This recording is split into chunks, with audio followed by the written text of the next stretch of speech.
Hey guys, Tino from Tino's Automotive. Just checking in with you guys and showing you a quick rundown on how to do your spark plugs on your 2009 Subaru Impreza. This is a non-turbo car, so it is a little more simple. I'm going to show you what you need. So, we're going to start with, you're going to want dielectric grease for the plug wires. You're going to want some anti-seize for the spark plugs. Last thing you want is a seized plug in a head.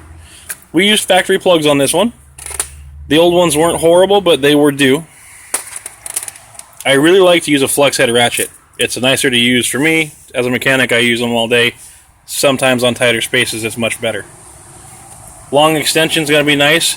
10mm socket, you're going to need that. And also, you're going to need a standard spark plug tool and an extension to get in there.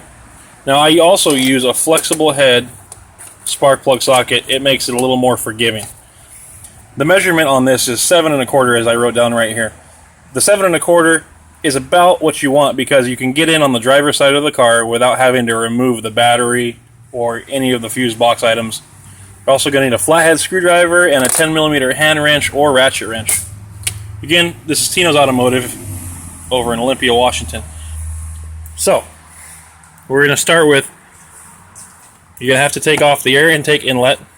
There's 2 Phillips. All you do is just break them loose, and once you do, the top will pop off of them, and they'll come right out. The next step is going to be just taking this, lifting it up over here, and then pulling it out. You may hear a little popping sound, but it's okay because it just has some locks on it. Nothing too major. Now on the air box, you can kind of see down there, there's one 10mm bolt, and there's one 10mm nut hiding right there. I've already loosened them to make the process a little easier.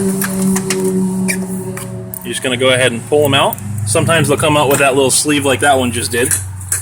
And you're just going to want to be very careful and make sure that when you get this nut out, don't drop it into the fender where you'll be chasing it for a little while. Just like that. Also, you're going to want to take the flathead screwdriver, loosen your 2 clamps on your air intake inlet, and it will just slide off, just like so. The next step is going to be unplugging the mass airflow sensor. It's just a push clip. So you're going to push it, pull it, good to go. There's one little bracket that holds this down in here, the wire harness, so you're going to want to undo that. Also, there's a half moon clip that holds in this rubber hose.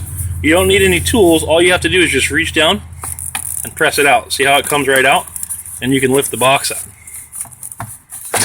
So after you go ahead and get that out, the entire box just lifts straight up and out, just like that. It's a pretty big box. Then, super easy access to your 2 plugs, 1 and 2. For the other side, it's a little more tricky, and it's where this guy comes into play that I was talking about earlier. You're going to be able to reach in through here and pull out the spark plug wires. With this depth of socket, you can sink it all the way in. You're going to have about that much sticking out, which is perfect room for a ratchet. And I'm a big guy. I can stick my arm all the way back here.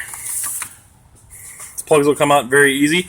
Make sure when you do put the new plugs back in, you put anti-seize on them. Not only anti-seize, but you're going to want to make sure that you put some of this dielectric grease on it. It's really important, you know. The longevity of maintenance, it makes it easier next time you pull the plugs out. It's got a better connection, less troubleshooting down the road if there is an issue. So, again, this is Tino from Tino's Automotive. Thanks for watching the spark plug change on the 2009 Subaru Impreza non-turbo, and you guys have a good day.